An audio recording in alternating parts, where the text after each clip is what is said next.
ডাক সৰবৰাহকাৰী গাড়ীখনে তেখেতক আঘাত কৰি পলায়ন কৰে আৰু তেখেতে হস্পিটেলত চিকিৎসা অৱস্থাত মৃত্যু হোৱা বুলি আমি খবৰ পাইছোঁ।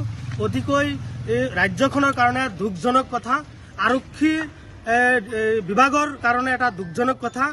আমি অসম সংখ্যালঘু সংগ্ৰাম পৰিষদে প্ৰথমতে SI নৱজিৎ দাসৰ মৃত্যুৰ শোক প্ৰকাশ কৰিছোঁ আৰু একেলগে আমি সেই ডাক সৰবৰাহকাৰী ব্যক্তিসকলক গ্ৰেপ্তাৰ কৰি আইনী প্ৰক্ৰিয়াৰে কঠোৰৰ পৰা কঠোৰতম শাস্তিৰ আমি দাবী জনাইছোঁ। ইতিমধ্যে দুজন ব্যক্তি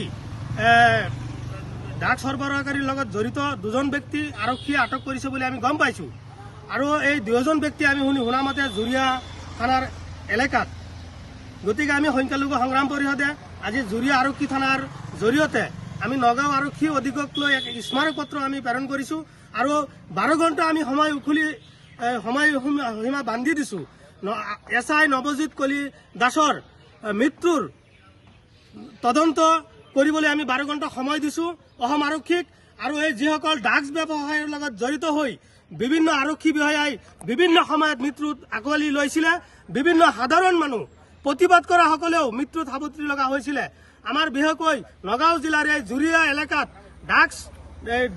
ড্ৰাগছ ব্যৱসায়ীসকলৰ কাৰণে তেওঁলোকৰ দপদপনিৰ কাৰণে আজি এই অঞ্চলৰ সামগ্ৰিক পৰিৱেশ বিনষ্ট হ'ব ধৰিছে। গতিকে আৰক্ষী প্ৰশাসন এই ক্ষেত্ৰত সম্পূৰ্ণভাৱে ব্যৰ্থ, কাৰণ এজন সত্য নিষ্ঠাবান আৰক্ষী যদি ড্ৰাগছৰ মাফিয়াসকলক ধৰিবৰ কাৰণে মৃত্যু হৈছে, তাৰ মানে ইয়াতকৈ দুখজনক আৰু লজ্জাজনক অসমত আৰু ঘটনা হ'ব নোৱাৰে। অসম আৰক্ষীয়ে যিসকল ব্যক্তি এই গাড়ীত আছিলে, ড্ৰাগছৰ লগত জড়িত আছিলে, সেইসকলক আমি ভাবোঁ যে এনকাউণ্টাৰ কৰক, আমাৰ কোনো আপত্তি নাই, আমি কোনো প্ৰতিক্ৰিয়া প্ৰকাশ নকৰোঁ। ড্ৰাগছ মাফিয়াসকল অসমৰ পৰা চাফাই হ'ব লাগে আৰু তেওঁলোকৰ যিসকল সম্পত্তি আছে এই সম্পত্তি তদন্তক্ৰমে বাজেয়াপ্ত কৰিব লাগে আৰু তেওঁলোকক ঘৰ এভেকশ্যন কৰি চৰকাৰ কৰি দিবলৈ আমি আহ্বান জনাইছোঁ। কালি আৰক্ষী বিষয়াই নহয়, আমাৰ বিশেষকৈ নগাঁও জিলাৰ বিভিন্ন এলেকাত এই ড্ৰাগছ ব্যৱসায়ীসকলৰ কাৰণে, ড্ৰাগছ খোৱা ব্যক্তিসকলৰ কাৰণে সামগ্ৰিক পৰিৱেশ আজি নষ্ট হ'ব ধৰিছে।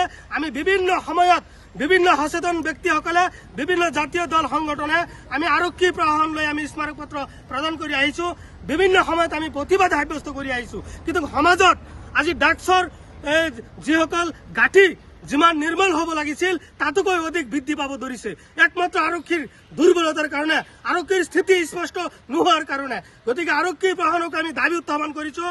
অসমৰ মাননীয় মুখ্যমন্ত্ৰী ডাঙৰীয়াক আমি আহ্বান জনাইছোঁ যে সঁচা অৰ্থত অসমখন উন্নত কৰিবৰ হ'লে, অসমত আপোনাৰ অপৰাধ নিৰ্মূল কৰিবলৈ হ'লে প্ৰথম ড্ৰাগছৰ বেয়াসকল আৰু ড্ৰাগছ খোৱা ব্যক্তিসকলক কঠোৰতম শাস্তি প্ৰদান কৰিবলৈ হ'লে তেনেহ'লে অসমৰ এই ৰাজ্যখন শান্তি হ'ব আৰু এই ৰাজ্যখন অপৰাধমুক্ত হ'ব বুলি আমি আশাবাদী।